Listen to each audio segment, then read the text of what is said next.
Welcome to Lili's Delivery Service, where love is the ritual, magic is the message, and every delivery is divine. Welcome back to Lili's Delivery Service, where magic meets purpose and every delivery is divine.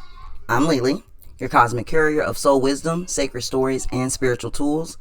And today, we're going to be unpacking the spiritual and therapeutic meanings behind SZA's My Turn and how it can transform the way we set boundaries, follow our instincts, and protect our energy. So, once again, we always want to set our intentions. So, of course, I got my sound bowl.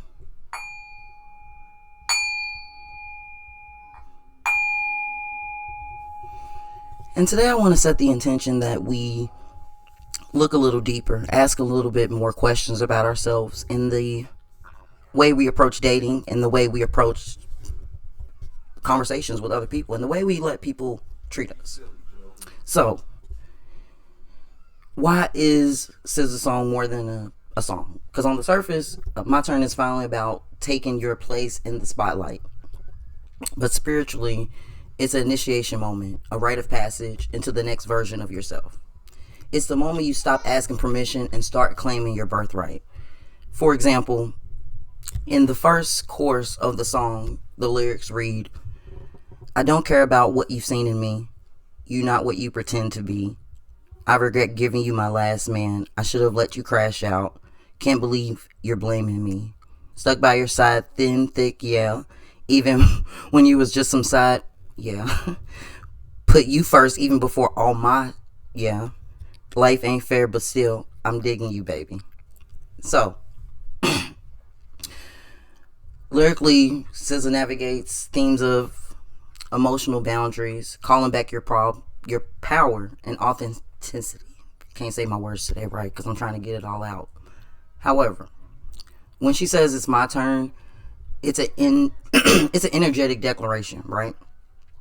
It's basically her saying, I've been patient, I've been quiet, but now I'm stepping into my divine timing.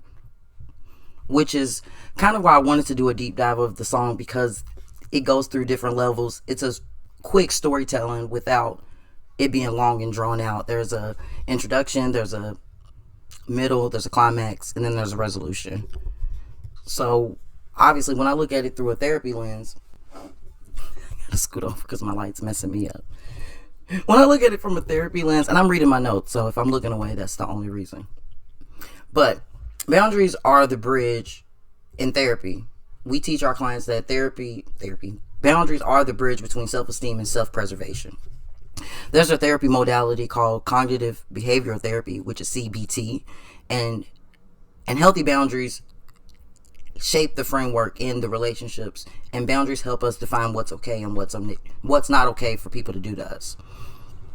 It also helps us to maintain our emotional energy, because how many times have we overgiven ourselves to someone, whether it's in a romantic relationship or a platonic relationship or family and friends, where you're basically overextending yourself hoping for reciprocation, but somehow you always end up getting the short end of the stick, and you're feeling resentful and you're feeling overextended, but you don't really have the vocabulary to explain it to someone. That's where healthy boundaries need to take place. So, without healthy boundaries, we teach people in therapy that we fall into people pleasing, overextension, and, like I said, resentment. And with this song, we can also use it as a ritual to make choices that will protect our peace and to constantly remind ourselves. Because, of course, we like to jam and we like to party and everything, but we also need to notice disrespect the first time around and stop giving people passes and excuses to mistreat us. And that goes with anybody, man, female, all the above. You deserve someone that will treat you with respect, not just basic respect, but the respect that you deem necessary to be around you, to be in your circle, to be in your space. So, we talk a lot. Well, I'm going to talk a lot about the spiritual aspect of things, because not only am I a therapist, but I love the spiritual work. I love the spiritual aspect of analyzing emotions and really figuring out why humans behave the way that they do. So, in terms of listening to your instincts, it's funny because everyone talks about it and it's very much easier said than done. But your instincts are your first spiritual boundary. They're the whispers from your higher self and ancestors telling you when something is aligned or not. So the spiritual law here is, if your spirit says it's off, please believe it the first time. In ritual work, we honor instincts by pausing before reacting, meditating on the feeling, and really genuinely asking ourselves, what truth is my spirit trying to show me? When you strengthen this muscle, you waste less time in spaces and relationships that dim your light.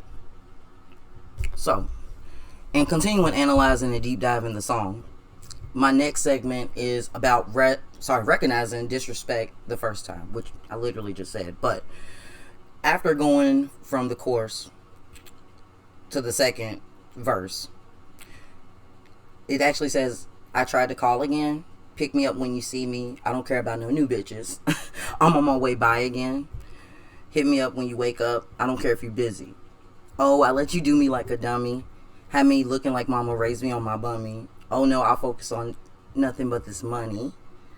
And you're about to see how this shit hit without me. So, at that point, obviously, SZA's learning that, hey, these people-pleasing techniques are not working for me. I'm still not getting what I asked for. I'm still not getting my emotional needs met.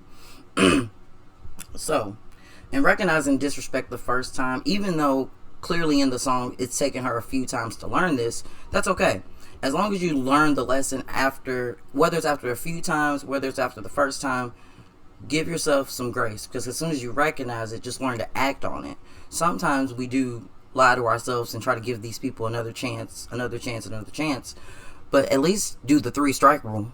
You know, give them 3 chances. And if they can't fix it after 3 chances, that's your answer. So, in therapy, we talk about the first incident principle, where the idea that how you respond the first time someone crosses a boundary teaches them how to treat you. So spiritually, when you spiritually ignore the disrespect, it signals the universe that you're okay with it. So enforcing boundaries the first time tells both the person and your higher self that you are valuable and your peace is non-negotiable. This is why SZA's declaration in My Turn resonates with me so much, because she's no longer tolerating half-truths and half-love. You deserve love and the full truth to its fullest capacity. There's no more breadcrumbs over here. We got stuff that we need to take care of. And if we can't meet each other halfway on the emotional front, then what are we really doing? So picking up where we left off, I had to do a lip gloss break. You know, Fenty Beauty is my stuff. But anyway, the last verse of the song is my favorite. So she says, this shit ain't up to you. I decide when I had enough, it's done for you. Pack it up and you keep all of your bitches too. Choosing up, know what I gotta do. It's as simple as that.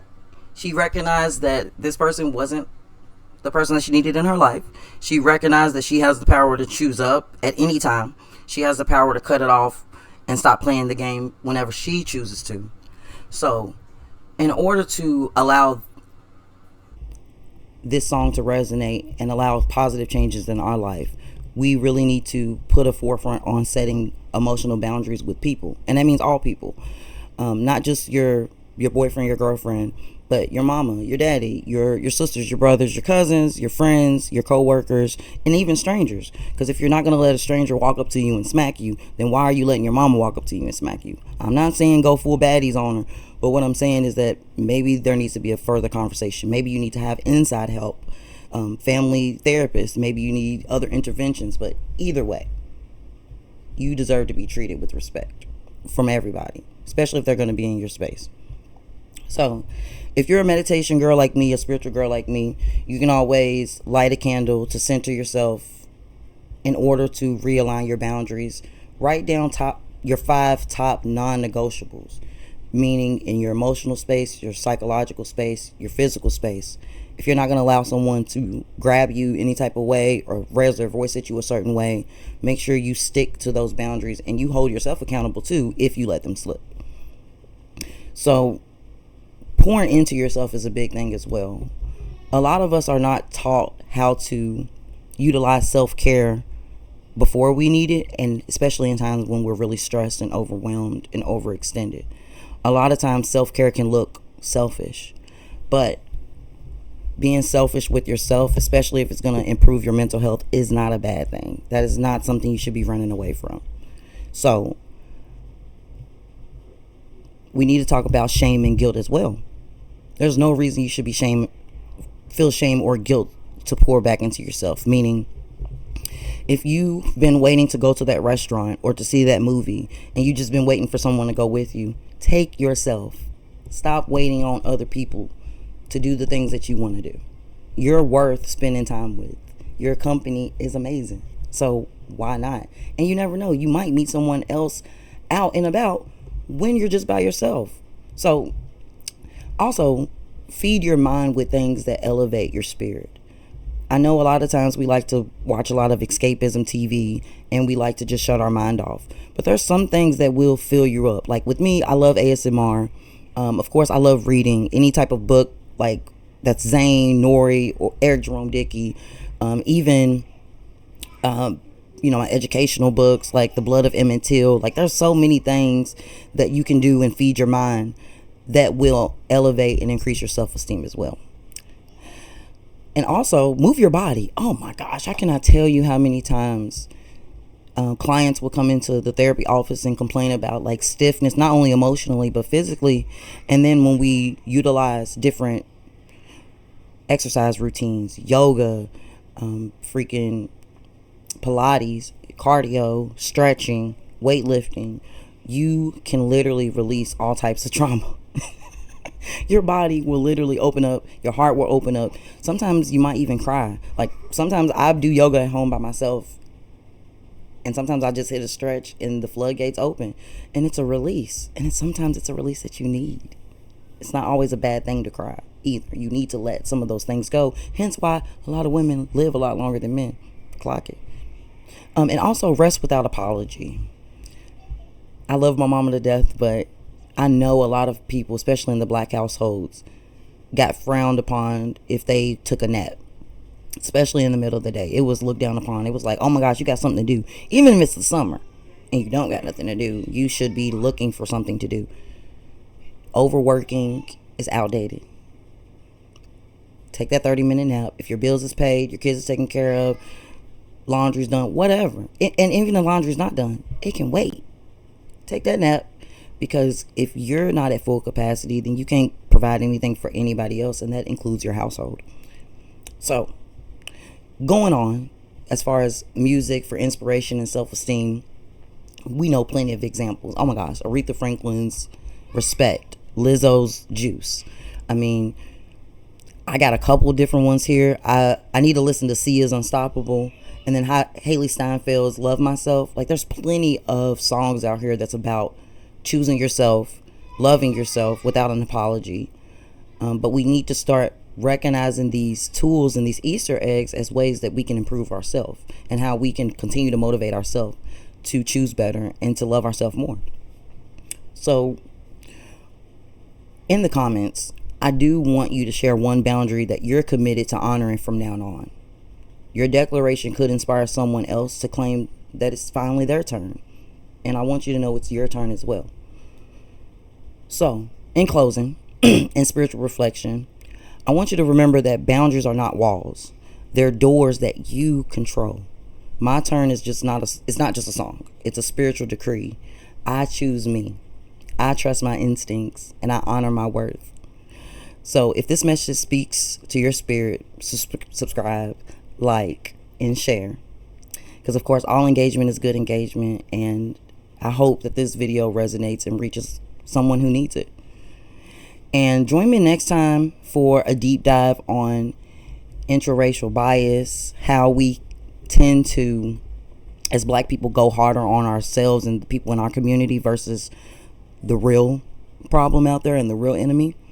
So we're going to continue looking at it from a spiritual lens, but also a therapeutic lens as well, and also the modern Black woman. So flying with me next time on this corner of the universe, and I'll see you next time.